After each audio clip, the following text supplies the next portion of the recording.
Hi, I'm Mimi, and I'm a cat. I have furs which taste like cotton candies and a paw that humans love when I slap them.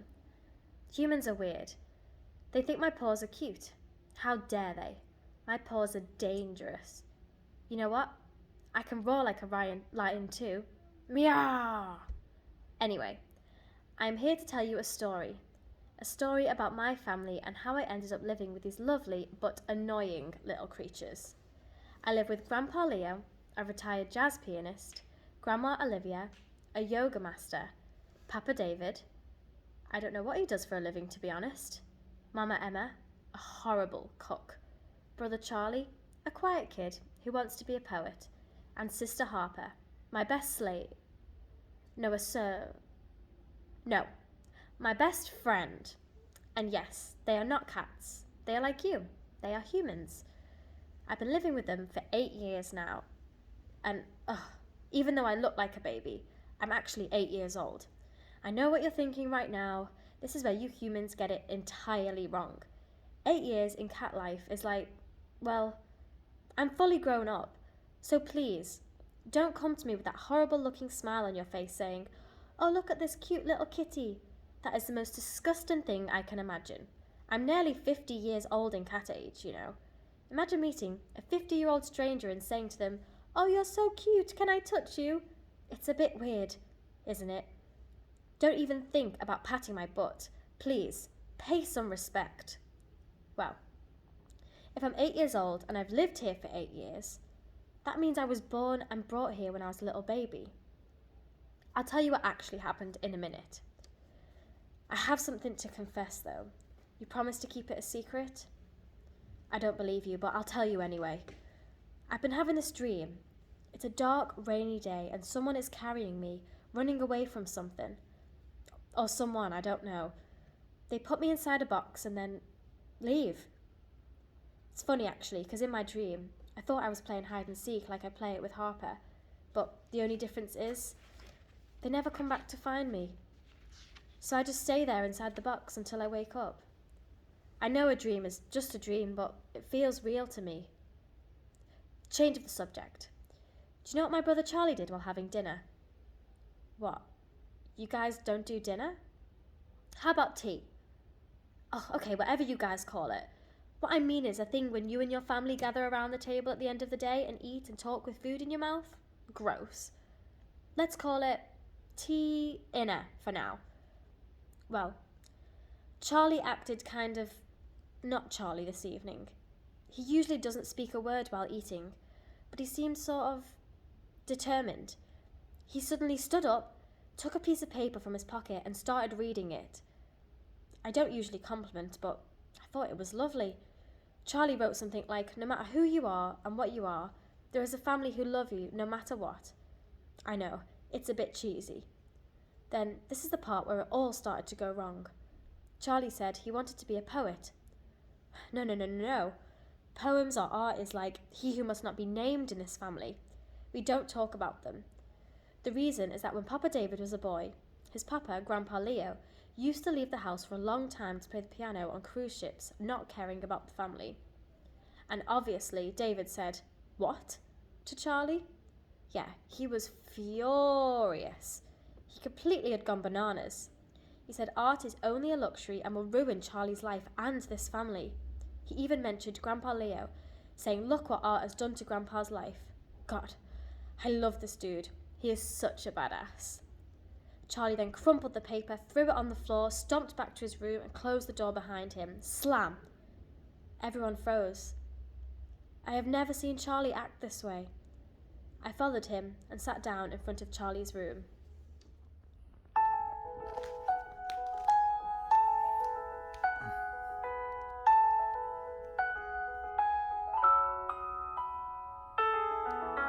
Every time I wake up, I see him with his teacup, listening to someone like he's losing his mind. Then he goes out saying, see you later, Mimi. I just ignore him 'cause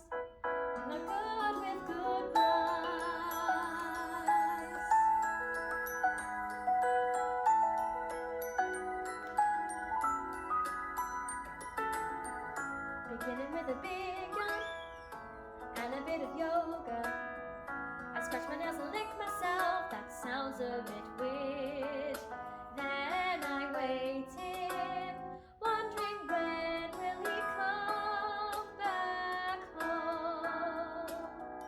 I start to count 1, 2, 3, 4, 5, 6, 7, 8, 9, 10, 11, 12, thinking of all the things I could do with him.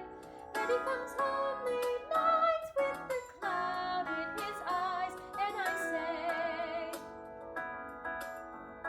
will you smile for me? Oh. And it worked. He opened the door for me and gave me a nice, cute smile and started to pet me. His hands smelt like shit, but I let him pet me. And that's Charlie. Such a lovely kid. Oh, and I shouldn't tell you this. Grandpa Leo said it's a secret. Let's keep it between only you and me. Grandpa Leo said when he was on a cruise ship playing the piano and touring around the world, he used to do the good stuff every day. Man, I love this family. And he started to give me a bit of advice on not doing drugs. How did he know that I enjoy a bit of them too? You see, we cats love them. It's called catnip.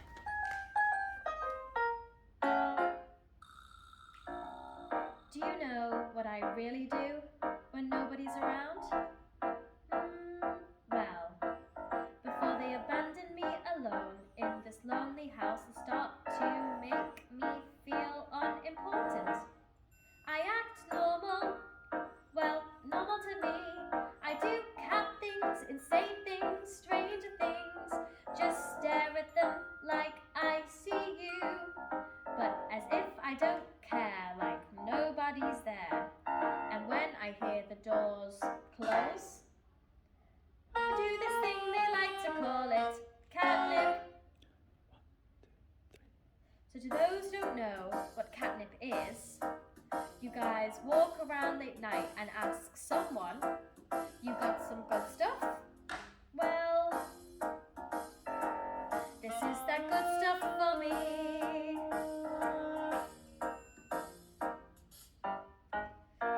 When I do it, you find it cute, but when you do it, you find yourself living in a room behind the bars with inmates.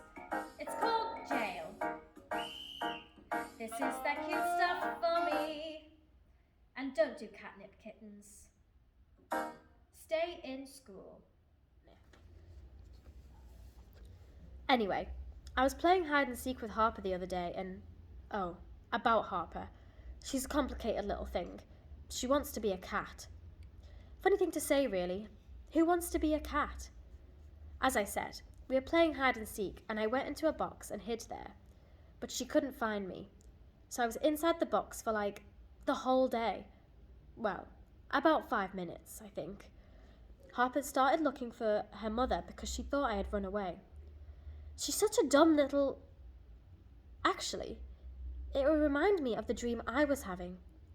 Then I wondered, where is my mother? Certainly, Mama Emma isn't my mother. Was I in her belly for 9 months? You can imagine the look on her face when I came out after 9 months. I must have had a mother. A cat mother with whiskers like mine, furs like mine. Then Harper found me inside the box and yelled, "Found you!" As if she'd won. Yeah, whatever. I acted as if I didn't care and looked out the window. Harper asked me what was wrong. Nothing, I said. You have Emma, you have Mama, but where is my Emma? I want to find my Mama, Harper. Then suddenly, a bird appeared at the window. I'll call him Birdie. He asked me if I was a cat. I replied, "Of course I'm a cat, you bird-looking thing." He said he knew some cats who looked like me and asked if I wanted to meet them. I thought, why not? My mother might be out there. So Harper and I, with Birdie, started playing another game, finding my lost mother. The outside world was terrible. We met this weird-looking thing. What do you guys call them? Oh yeah, dogs. They are dreadful. They have no manners. They dribble. Ugh. We met an old beggar cat too. She looked like she hadn't bathed for a long time. Couldn't she use her tongue? Use your tongue, woman! Then an awkward moment. She stared at me for a while and started running away. Harper and I thought maybe she needed to go poop. Next, we met 3 street cats. They were hilarious. They were like those goblins from the movie Labyrinth. They said they knew someone who knew my mother and led us to the cat boss. Oh, he was sexy, but bad. Just like David Bowie. He said mean things about my mother. What did he know about my mother? Is he my father?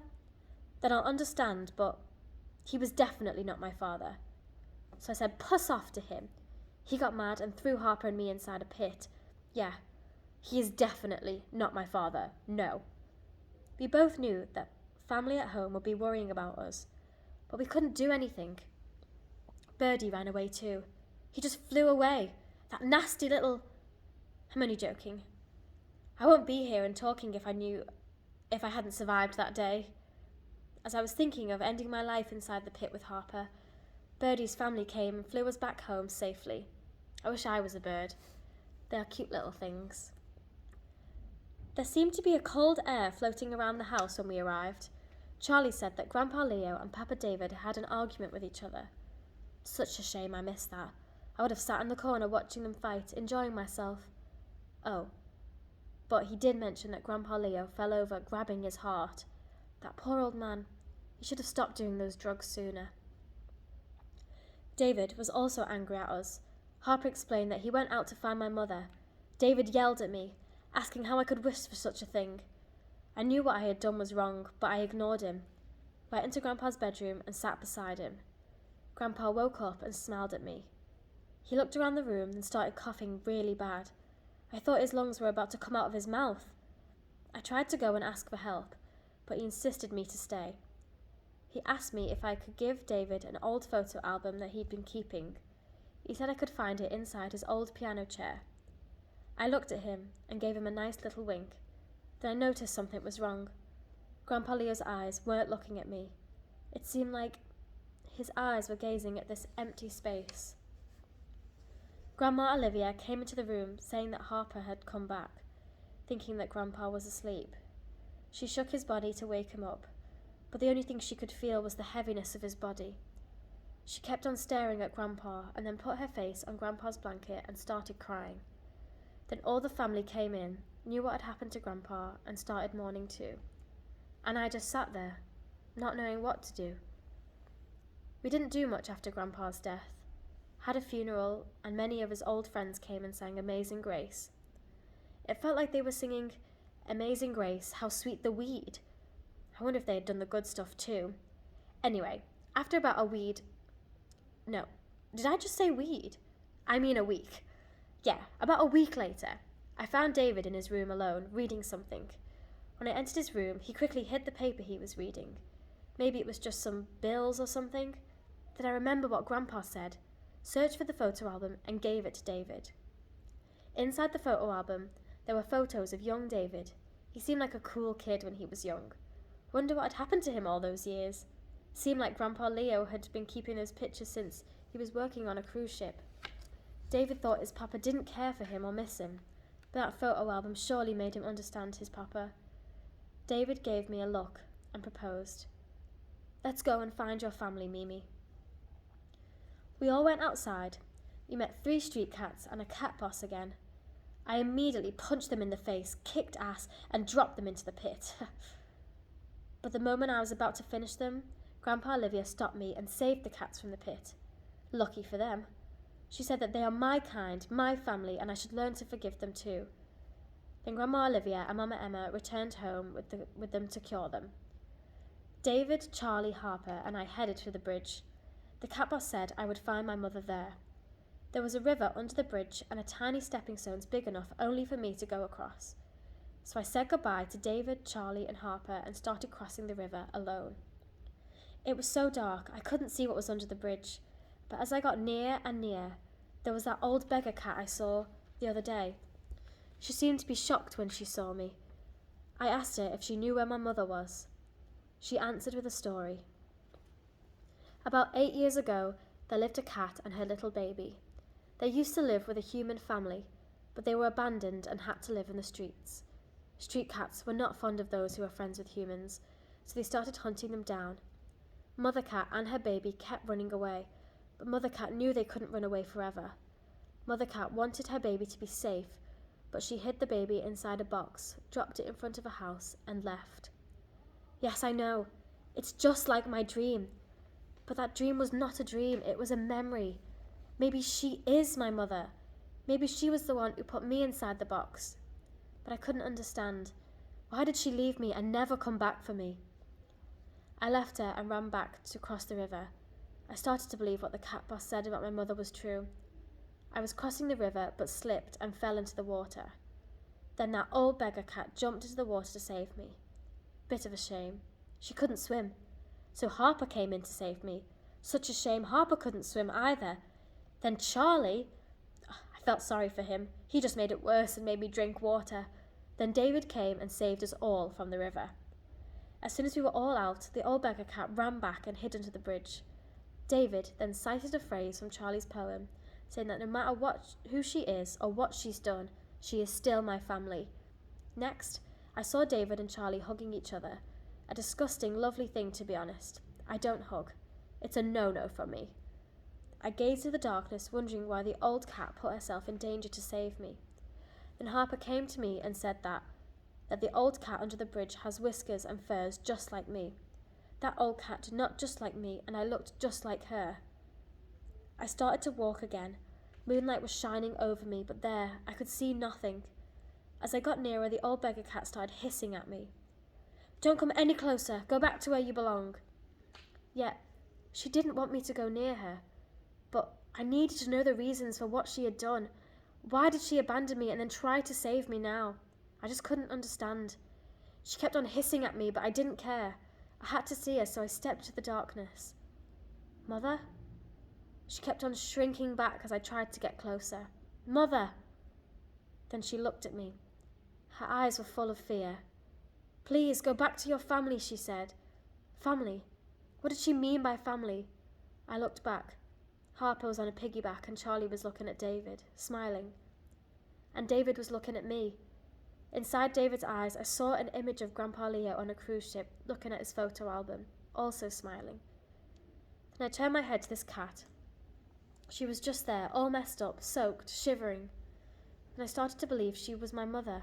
I just knew. And those questions I had meant nothing now. Where you are is where I belong. Mother, no matter who you were or who you are my family. Yeah, I stole Charlie's line. Then I hugged her, and slowly she hugged me back. And we all came back home. 3 street cats and the cat boss were baptized by the love of Grandma, and all was well. We all took a family photograph with Grandma's old camera, and that's how my story ends. This is my family. We laugh and cry together, sometimes have bad times, but share good memories too. Now, what is the story of your family? Remember, whenever you see your loved ones go through hard times, say this, and it will make them smile. Will you smile for meow?